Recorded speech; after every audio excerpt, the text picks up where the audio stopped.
Allah Teala Nisa suresinin 59. ayetinde diye ya eyyühellezine amenu ati'ullaha ve ati'ur rasule ve ulil emri minkum fe in tenaza'tum fi şey'in farudduhu ilallahi ve rasuli in kuntum tu'minuna billahi vel yevmil ahir zalike hayru ve ahsenu ta'vila. Ey iman edenler! Allah'a itaat edin ve Resulüne itaat edin ve özünüzden bolan hükümdarlara itaat edin.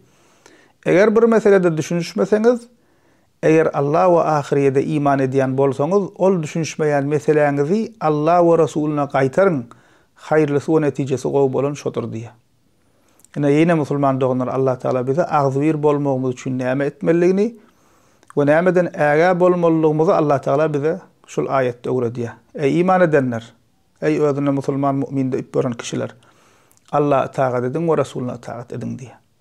Allah'a itaat edin diye yani Allah Teala'nın emirlerine, Kur'an'a ve Resulüne, onun sünnetine ve özünüzden bolan hükümdarlara itaat edin. Hükümdarlar diye yani ayetteki tefsirçiler diye umara ve ulema diye yani hükümdar Müslüman padişahlar ve alimler diye.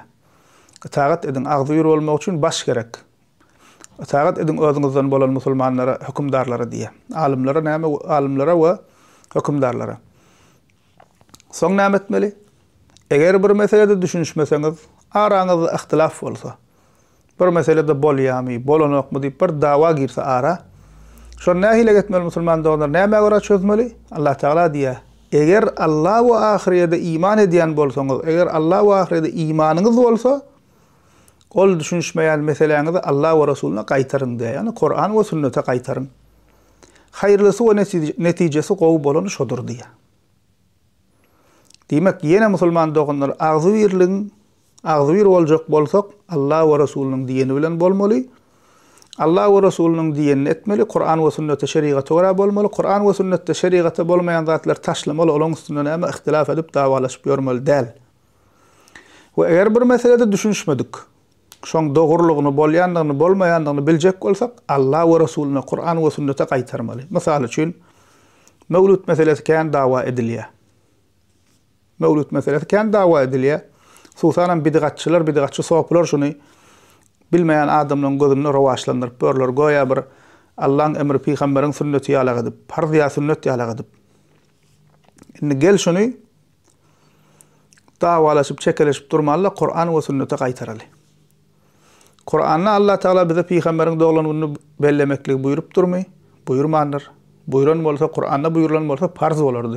Farz adal şul. Kur'an'a buyurulan ok. Peygamberimiz eden bolsa, aydan bolsa, ona da sünnet diýlerdi, sünnet-i muakkede diýlerdi. Peygamberimizden hem näme? Bu barada hiç zat yok. Hiç kim çıkıp awa cesaret edip sünnet ya sünnet-i muakked diýip başarmaya. Eýdip şunu mustahap edeýin diýsen, sahabadan bir ýerden mevlüt belläni barada delil tapşyk bolsaň, onan başarmaýaňyz sahabadan hiç bir şunu etmedik. 4 mezhep imamymyzda da yok. Ondan ýerden gelip çıkıpdyr. Fatımy, Şialaryň Fatımy diýilýän bir fırkasy Mısır'a basyp alýa, sünniýleň ýurdy. Şol ýerde 6 sanakka mevlüt oýlap tapýarlar. Peýgamberimiziň mevlüdi, Hazrat Aliň mevlüdi, Fatıma radiyallahu anhaň mevlüdi, Hasan we Husaýnyň mevlüdi näçe boldy? 5. 6-njy kim şo döwrüň padşahynyň. Näme üçin edilýär bu zatlar? Basyp alan sünni ýurtlaryna gowwarynmak üçin şo döwürde mevlüt belleýär, biz peýgamber gowwarýar, ähli beýt gowwarýar, diýip arasyna padşahyň dolanyny goşup goýurupdyrlar. Şol günler millete süýjü köke paýlap, sadaka berip, şeýdip, şowkun edip, şolaň tapanlady. İttifak bilen tarihçiler aýdýar. Ondan soň Erbilden bir sünni padşah bellep başlaýar, şolardan görüp, şolardan öwrenip, başı şolardan çykýar. Soň bul bellep başlaýar. Muňa da bidgatçy soplar gollak barýar şeýdip näme ümmetiň içine sünniýleň içine giren zat. Ondan da maňyrlykkan gidibersen aslynda peýgamberiň doglanyny bellemek diýen düzgün hristiýanlarda we Mısırda hem Kıptiler we İsa aleyhisselamyň doglanyny belleýärler. Ähtimal Fatymiler şolardan görüp döreden bolmaklary. Çünki %100 bilýäs peýgamberiň doglanyny bellemek diýen adat hristiýanlarda we Rajistwa häzirem bellek gelýärler. Näme boldy musulman doganlar? İhtilaf edýärler, dawa edýärler aramyzda şu meselede, dawa çykarýarlar. Kur'an we sünnete gaýtarýar. Allah Taala'nın diýeni edip Kur'an'da yok, sünnette yok, sahabada yok, 4 mezhep imamymyzda yok.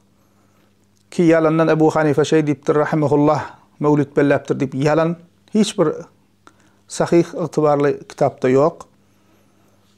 Niyeden gelip çıkan ol bir şeygan tapan zady bolup çıktı. Amma anna şuun kuna bizin içimizde näme dip berler şu meseleň üstünde dawa. Kabul etsen sen gowy musulman, kabul etmesen sen Wahhabi, Selefi bir zat dip attak ýalar. O sen 5 wagt namaz kılyan bolmaň mümkin. Bir kemin goýman nefilleňi berjaý edýänsiň, parlaňy berjaý edýänsiň, Allah ýoluna sadaka berýänsiň, belki gijeler turup nefile mi kılýansyň, tehejjüd kılýansyň, göz ýaş dökýänsiň, Kur'an hatim edýänsiň. Yok. O bidgatçyň gözüne bu zatlar görnenok. On gözüne sen şoň edýänini etseňe mevlüt belen gowy musulman, bolmasa sen wahhabist. Ene agzalylar kim çykar? Ene şu hili toparlar, şu hili insanlar çykarýar. Allah we Resulüniň buyuran diýen zatlaryny bir gyra goýup, özlerçe bir zat tapyp, sana mandan bunu beý diýseňem ýok, biz farz diýemiz ýok, sünnet diýemiz ýok. Farz sünnet diýip bilmeýäňiz. Çünki delil ýok. Emma adamlara öwredende şunu farz we sünnet ýalyga öwredýärler.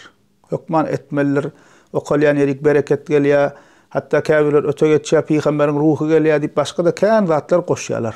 Asıl gurrumuz mevlütde el misal berenip aýtdym, inşallah muňa sünnet musulman dogonlar. Allah ömür verse inşallah ayrı gurrunga ders has giňişleýin. Diýmek nämeken? İslamlyk bir düşünşmeýän meselemizi ol diýdi, bu diýdi diýip oňa muňa çekip her hil at takyp durmaly, Kur'an we sünnete gaýtarmaly. Şonda hak batyl belli bolýar musulman dogonlar.